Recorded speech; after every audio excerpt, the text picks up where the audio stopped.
What's up, everyone? It's Canoe here. I guess the purpose of this video, there's really no purpose. Art fights in 4 days, I think, at least for me in this particular moment in time. This will be my first ever time participating in art fight since I learned what it was a literal month and a half ago. I don't know what to expect. I mean, I sort of know what to expect. I went through the website and everything. I know the rules, but I mean, as a participant, I'm not sure. I haven't been in that space for real. So that is going to be a different experience. Over the past few days, I've been thinking about how am I going to approach this event? You know, what are some steps I can take to actually be ready? And my answer was, I got nothing. I got no ideas on how to prepare. I don't know what I'm doing. That's the conclusion that I came to. It took 5 days to come to the conclusion of, I do not know what the fuck I'm doing. But that's sort of how it goes. That's fine also. I don't think you need to be super prepared. Some people are going to be super prepared.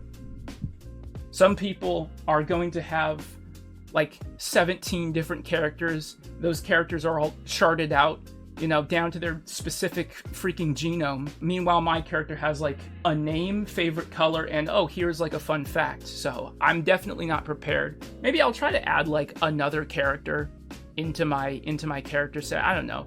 I was also considering what my focus should be in this event, because I didn't want to treat this just like a regular, this is just a space for me to draw type thing. I wanted there to be a very real sense of growth that I could look back to after the event is over and be like, oh yeah, I'm glad I did this, I'm glad I did that, because these things lead to something tangible, lead to something that I can take with me afterwards on my art journey. And in order to do that, I need to be able to do things that make me uncomfortable. I need to be able to leave my comfort zone of things that I'm so used to when drawing. And for example, one of those things is compositions. My compositions are usually really simple. You know, there's not a lot of complexity to them. The characters are usually in the same pose, same proximity to not the camera, the same foreground space. They might have like a pose that's different, or like strike one, maybe different expression, but in general, there's not a lot of variety to my compositions. And for this event, I wanted to be able to push myself just a little bit out of my comfort zone each time. Just do something I would not typically do something that is bolder than what I would typically do, and then force myself to work with that. Like, for example, with compositions, maybe instead of having a character simply facing forward or like in a pose or whatever, maybe have the camera facing down, you know, looking down at him, or have the camera facing up, you know, have him in a super dynamic pose, something naturalistic, maybe even interacting with props or objects in the surrounding 2D space would be interesting, because I also don't do that.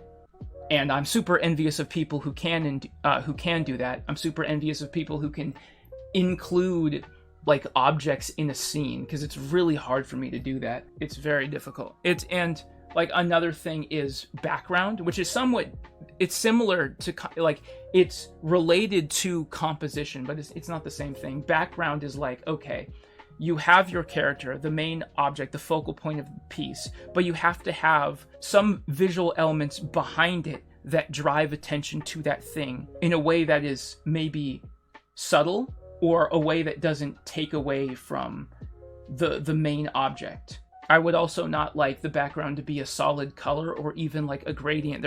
I have to make a background. I have to make a space that the character is sitting in, or at least I want to, because a lot of my drawings, almost all of them, will have a pretty decent rendering of a character in the foreground, but there's nothing in the background. There's just dead space, and I turn that space into a random color, like green or orange, or like purple or something, you know, just to make it slightly more appealing. But that can't be enough, at least not for this event, not for me. And also, I guess a word out there for people who are considering getting into the event but aren't quite sure. Maybe you're on the fence. You're like, yeah, I could, but it's also you know, I'm scared, or I'm worried, because you are putting, you know, your works out there. for people to see. But keep in mind, this is a very open space that is typically quite positive, at least as far as I've experienced it. You don't have to worry about anything.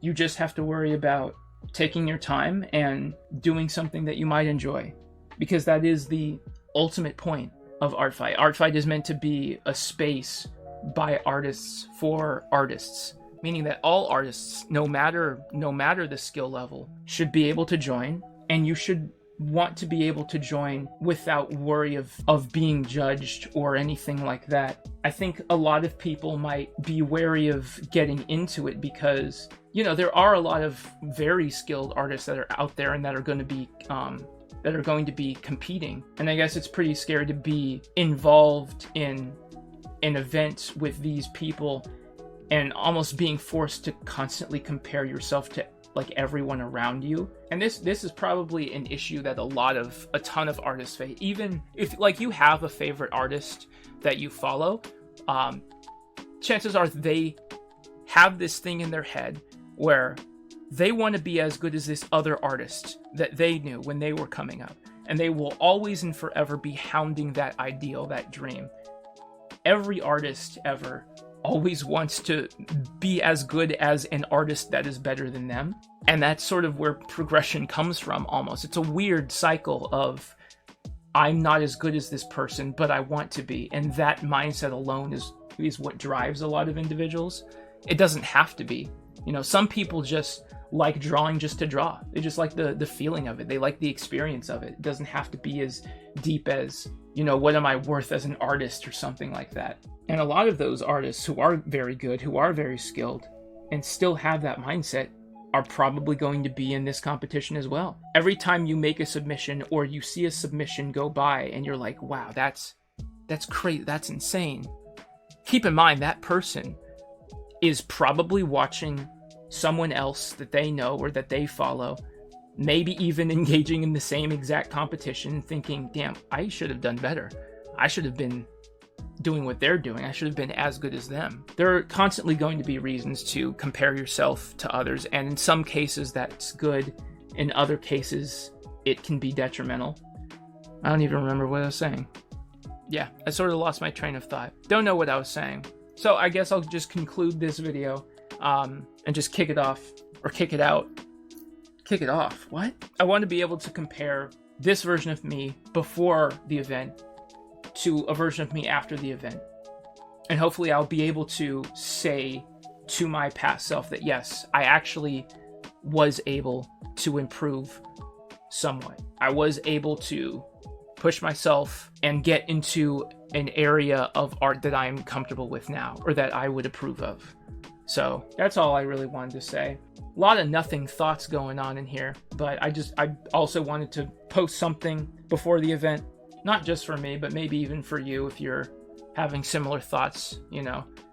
Even if you're not competing, who knows? But yeah, glad I could share. That's all I had planned. Thank you all for listening, and have a good day.